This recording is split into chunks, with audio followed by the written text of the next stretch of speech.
Hi everyone. In this video, we are going to learn how to validate class attribute using Descriptor.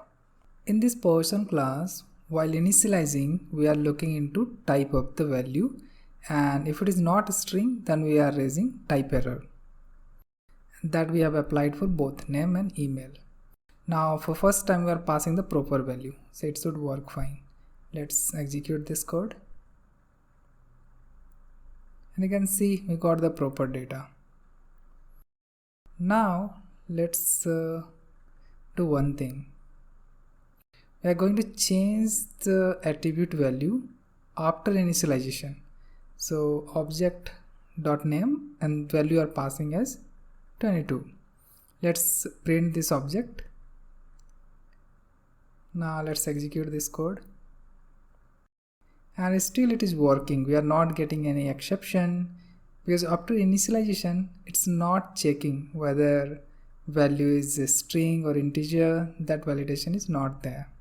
Now let's see how Descriptor can help us to resolve this issue so that while initialization as well as later if you wanted to change the attribute value directly, in both the cases it should validate first before setting up the value.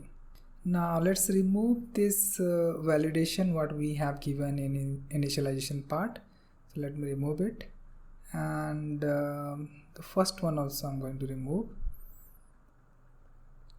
Now let's add the descriptor class. So I have already copied the code to save some time, and here we have these three methods which are get, delete and set. And in the set part you can see again we are looking for if type is string or not. Accordingly we are raising the exception. Now here I will mention name field is a descriptor, as well as email also we wanted to check the same validation. So let's execute the same code whatever we have here, and we are expecting to get some error, right? Let's execute it, and now you can see we are getting this value is not a string, so that error we got here. Now let's remove this part, and while initialization let's pass some integer value to the email. I'll pass it as 22. Now let's re-execute this code. Again we should get the error. So let me clear the screen and let's re-execute this code, and you can see we are getting this field validation error.